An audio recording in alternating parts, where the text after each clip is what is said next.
After 75, walking can keep you busy, but it may not keep you strong.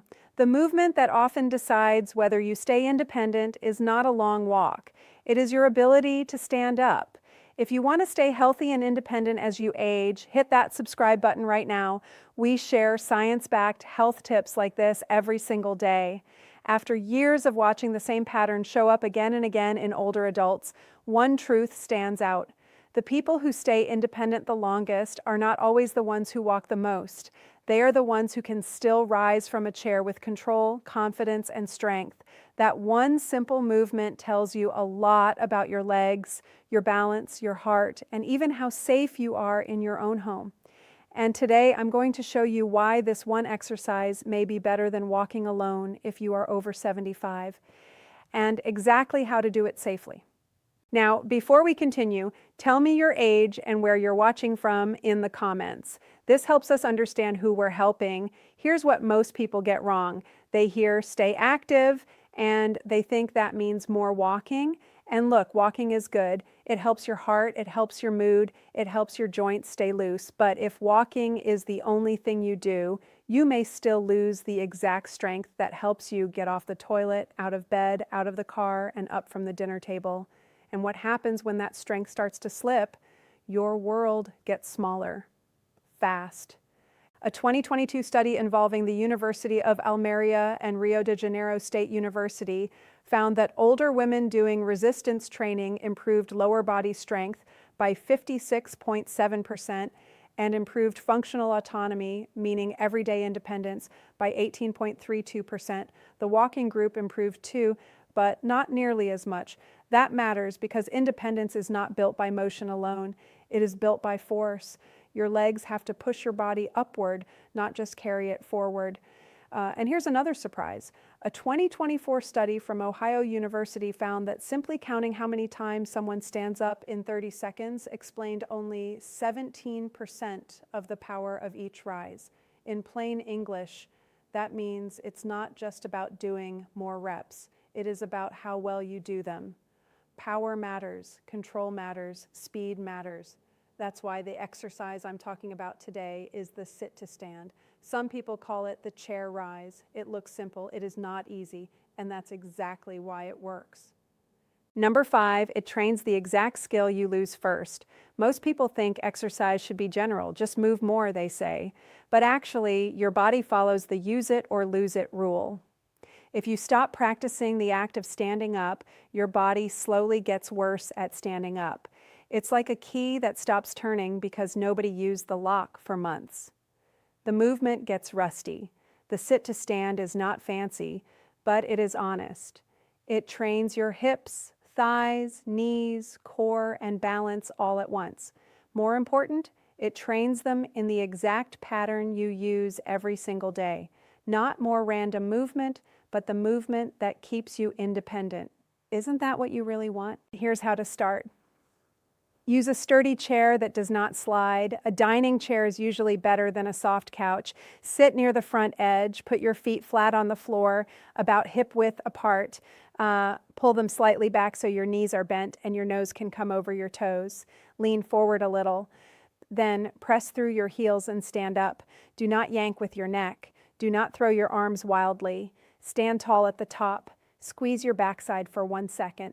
Then sit down slowly. That slow lowering is where a lot of the magic happens. If you are weak or nervous, use your hands on the armrests or place your hands lightly on your thighs. Start with 5 reps. Rest, then do another 5. If that feels okay, build to 2 rounds of 8, then 3 rounds of 8. Your goal is not to collapse into the chair. Your goal is to own the movement. To support this, feed your muscles. After you practice, aim for about 25 to 30 grams of protein.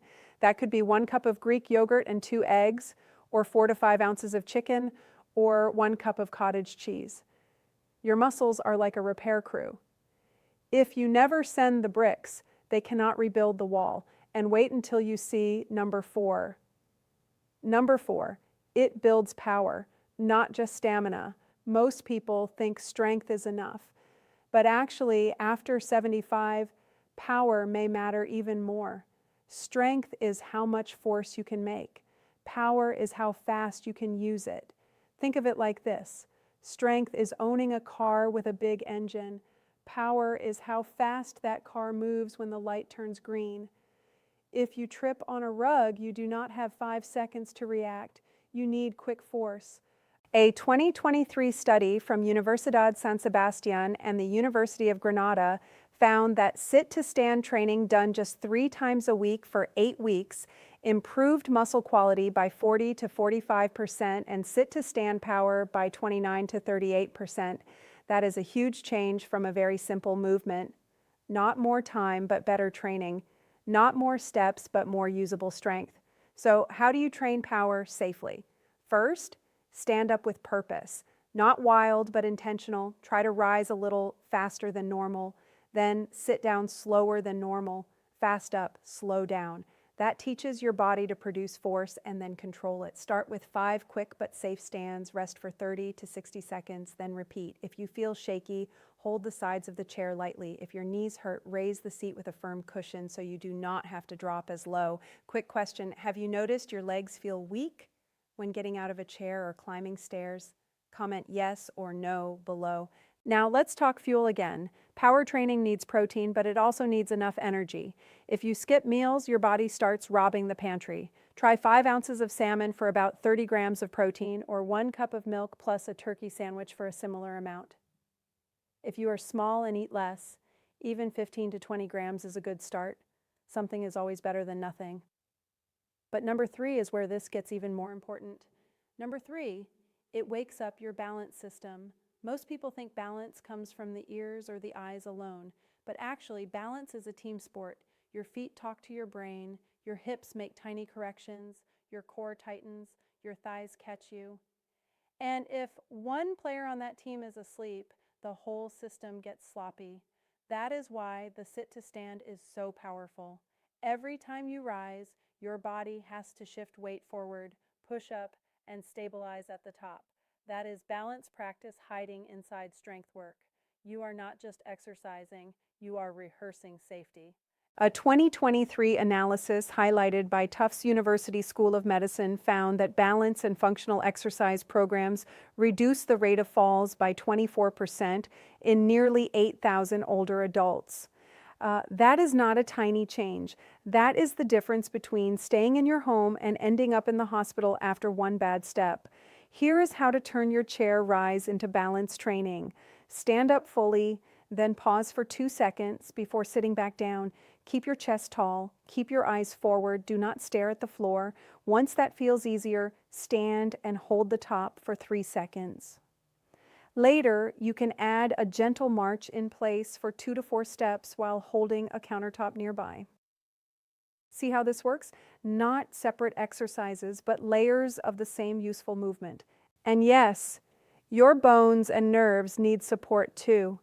Try to get calcium and vitamin D from food when you can. 1 cup of milk gives around 300 milligrams of calcium. 3 ounces of sardines can give more than 300 milligrams too. 2 eggs give a little vitamin D, and fortified milk or yogurt can help more. Your muscles are the workers, but your bones are the frame of the house. You need both. Before we go further, if this is making sense so far, hit that like button. It tells me you want more videos like this. Now here comes number 2, and this is where walking alone starts to lose the argument. Number 2, it changes your muscles better than walking alone. Most people think a long walk is enough for leg health. But actually walking is mostly repetition at a level your body already knows. Your muscles get practice, yes, but they do not always get the signal to rebuild stronger. It is like carrying the same grocery bag every day. Useful, yes. Challenging enough to change you, not always. A 2018 study from Nagoya University found that older adults who combined walking with home-based resistance work improved thigh muscle quality by 20.22% compared with 11.5% in the walking-only group. In simple terms, the muscles got cleaner and stronger with added resistance. Less fat inside the muscle, better function, better engine. That is why the sit to stand matters so much. It gives your thighs and hips a reason to adapt. It asks them to work harder than a casual stroll. Not endless miles, but meaningful effort. Here is a safe progression. Week 1, use a higher chair and do 2 rounds of 5. Week 2, do 2 rounds of 8. Week 3, remove the cushion or use a slightly lower chair. Week 4, stand up normally but sit down for a slow count of 3. Later, if you are steady, hold a light grocery bag or wear a small backpack with 2 to 5 pounds. You do not need a gym, you need consistency. And do not forget minerals. When muscles contract, they use electrolytes, tiny charged minerals that help nerves and muscle fibers talk to each other. One medium banana gives about 420 milligrams of potassium. Half an avocado gives around 350 milligrams.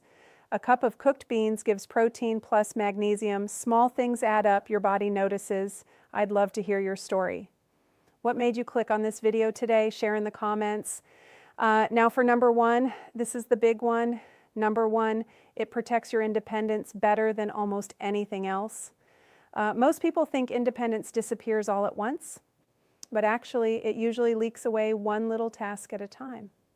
First, you stop getting up without using your hands. Then stairs feel harder. Then you avoid low chairs. Then you stop going out as much. Then your confidence drops. And once confidence drops, activity drops too. That is how the spiral starts. The sit to stand fights that spiral at the source. It keeps the exact muscles alive that let you live on your terms. Your glutes, your quads, your core, your coordination, your reaction speed, all of it. A 2024 study from Ohio University found that the 30-second chair rise reflects overall muscular power and endurance, with total chair rises accounting for 75% of total power in the test. That matters because power and endurance together are what you use in real life. Not one perfect lift, but repeated safe effort all day long. Standing up from breakfast, getting off the toilet, rising from the couch, doing it again later and later and later. So here is your simple benchmark. Set a timer for 30 seconds and count how many good chair rises you can do from a safe chair. Good form only. If you need your hands, that is okay. That is your starting point, not your identity. Track it once every 2 weeks. If you go from 5 to 7, that is progress. If you go from needing both hands to one hand, that is progress. If you stand with less fear, that is progress. Your body does not need perfect, it needs practice. For long-term support, keep protein steady through the day. 1 cup of lentils gives about 18 grams. 5 ounces of chicken gives around 27 grams. 1 can of tuna gives about 20 to 25 grams. Spread protein across meals instead of eating almost none all day and a big pile at dinner. Your muscles do better with steady help. Now let's pump the brakes for a second. I'm not saying this to scare you, but you do need to be smart. If you have chest pain, severe shortness of breath, fainting, blackouts, or new swelling in your legs, do not just push through. If you had recent hip or knee surgery, a fresh fracture, uncontrolled blood pressure, severe dizziness, or advanced osteoporosis, talk to your doctor or physical therapist before starting. If you have arthritis, mild discomfort is common, but sharp joint pain is not the goal. If you take blood pressure medicine, sleep medicine, or diabetes medicine, be careful standing up too fast. Some people get dizzy, some people get low blood sugar. Have a stable surface nearby, and if your knees hurt, raise the chair, shorten the range, use armrests, slow the movement down. If even that is hard, start with mini stands. Lean forward, lift your bottom 1 inch, then sit again. That still counts. You meet your body where it is, not where you wish it were. So you're convinced, but thinking, how do I actually do this? Keep it simple. The easiest plan is this. In the morning, do 5 sit-to-stands after brushing your teeth. In the afternoon, do 5 more before lunch or before your favorite show. In the evening, do 1 last round of 5 before dinner. That is 15 useful reps a day. No gym, no fancy shoes, no weather problems, no cost. If you are stronger, do 2 sets of 8 to 10 once a day. If you are weaker, start with 3 reps at a time. If standing from a chair is too hard, use a higher chair or stack a firm cushion. If balance worries you, park the chair by a kitchen counter. budget friendly, this is as budget friendly as it gets. A chair, your body, and a little consistency. Look, there's a lot of noise out there. Fancy machines, complicated routines, big promises. But for many people over 75, the most important exercise is not the one that looks impressive. It is the one that keeps you capable, the one that helps you get up by yourself, the one that keeps you moving through your own day without waiting for help. You don't need to overthink this. Start with just 5 sit-to-stands today from a safe chair. Use your hands if you need to. Pause at the top. Sit slowly. That is enough to begin. Your body will tell you if it's working. You will feel stairs differently. You will notice chairs feel less scary. You will stand with more confidence. If this helped you, hit that like button. And if you want more videos like this, make sure you're subscribed because we post new health tips every single day. Stay healthy, stay strong.